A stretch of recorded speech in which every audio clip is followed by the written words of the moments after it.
Call of Duty World at War is probably the best depiction of World War II in a video game.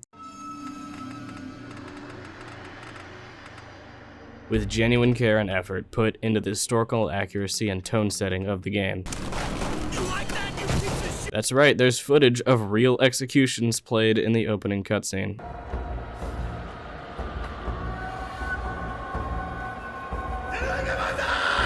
If that isn't a tone setter, I don't know what is.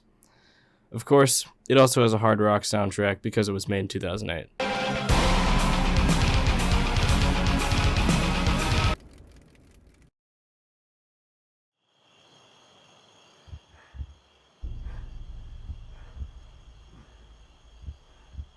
The opening mission begins with the POV character and friends being tortured and executed by Japanese commanding officers, which, yes, did happen very often on both sides.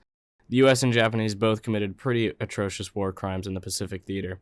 It was a rainy, muddy hell, and that being said, let me play some explosions so we can feel better about it. Go! Go! Go! Go! Let's run! That's our scratching point!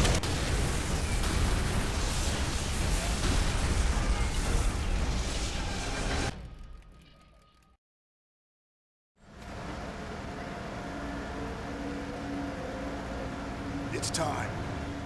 The actual landings of Operation Stalemate on Peleliu happened on September 15th, 1944. What the hell? Is that one of ours?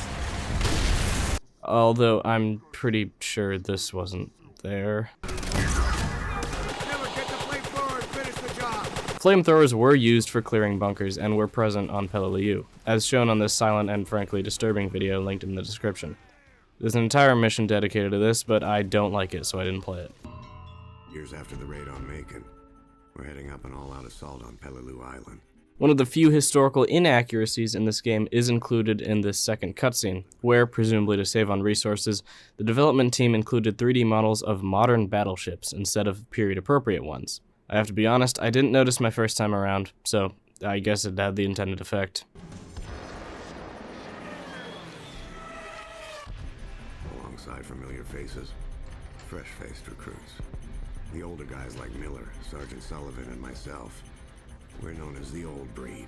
The character Sergeant Roebuck, voiced by the wonderful Kiefer Sutherland, is making a reference to the book With the Old Breed by Eugene Sledge, one of the best accounts of the Battle of Peleliu to date.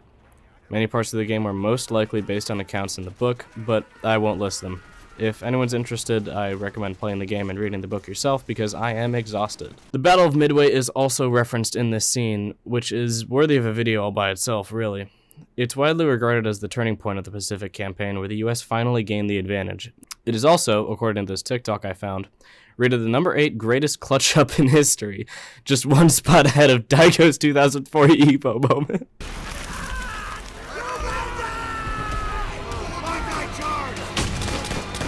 Bonsai charges were frequent at the beginning of the war, but probably not as frequent as in the game.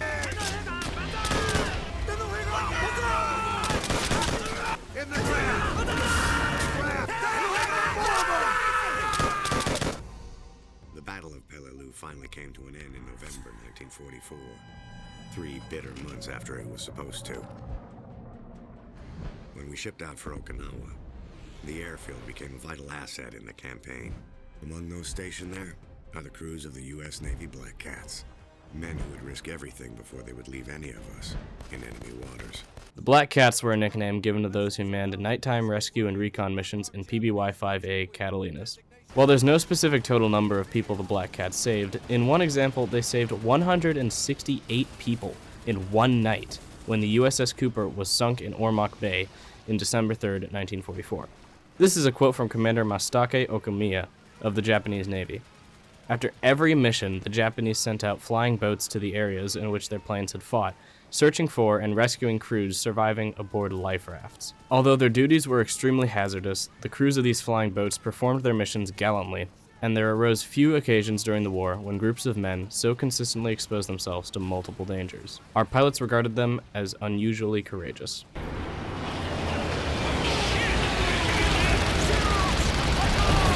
The Zeros fought in this mission were extremely capable fighters nearer to the beginning of the war, but with the deterioration of Japanese Air Force training and the advancement of Allied technology, they eventually became less useful as the war raged on. Their lack of self-fueling fuel tanks, specifically, left them more vulnerable than their flying contemporaries, which may explain why I just shot down like 40 of them. Kamikaze! 2 o'clock! And yes, kamikaze operations were common, although maybe not to this extent.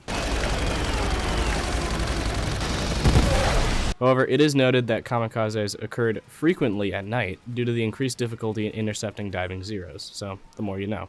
The last few months on Okinawa have taken their toll. Morale is low. It's the rain, sir, and the mud. Tanks are getting bogged down, supplies aren't getting through. We can't even get the wounded out. Yes, sir. Understood. The mud Roebuck mentions here is a brutally accurate facet of World War II. Alongside frequent booby traps the Japanese would set in the jungles of the islands. Shit! Grenade! For the 1st Marine Division mired in Wana Draw, the terrain, already covered with the dead and rotting corpses of Japanese infantry, became a cesspool of disease and death. Wana Draw essentially became Wana Lake. The rain was so heavy that the draw, at points, filled up with water over 12 feet deep. Infantry units and positions in and around the draw found themselves cut off by the water. Tanks were useless. LVTs, amphibious tractors used in beach assaults, became mired in the mud, leaving the infantrymen to retrieve their own supplies and carry out their own wounded by hand through rivers of mud that were often knee-deep. That is a quote from NationalWorldWar2Museum.org on the Battle of Peleliu. Help me get him on the truck. We're moving out! 2, You 3. leaving? Push ahead and take Sherry Castle. But we're running on empty here. You'll have a supply It's drop. not bad, okay? Tomorrow? How the hell are we supposed to hold out till tomorrow? This is bullshit. You hear this, Sarge? We ain't getting shit till tomorrow morning. Intel says Sherry Castle is mostly deserted. Look on the bright side. After this, you boys will probably get relieved and be on the boat home. Yeah? That's what we thought after Peleliu. The taking of Shuri Castle in Operation Iceberg is almost accurately depicted here. In real life, it was shelled for 3 days, like in the game, and taken after the 27th of May, but with very little resistance. Contrasting in the game, the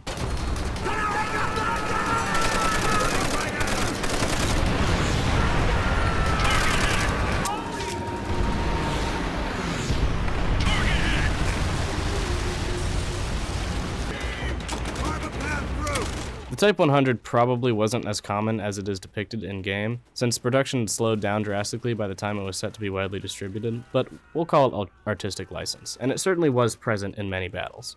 Sir, Japanese reinforcements coming in north of the airfield. The Type 3 heavy machine gun actually was present on Peleliu, according to photos of old war relics taken in 2013 and posted on warrelics.eu forums. The game also does not skimp out on its depiction of the nuclear bomb. The solemn. General Eisenhower informs me that the forces of Germany have surrendered to the United Nations. The victory won in the West must now be won in the East.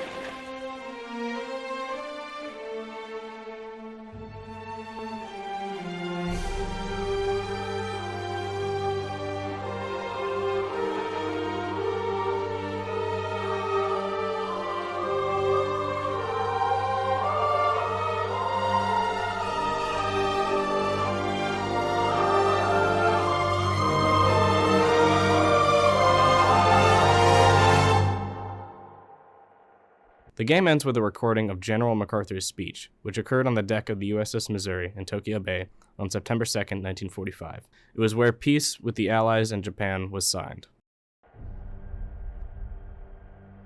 We are gathered here, representatives of the major warring powers, to conclude a solemn agreement whereby peace may be restored.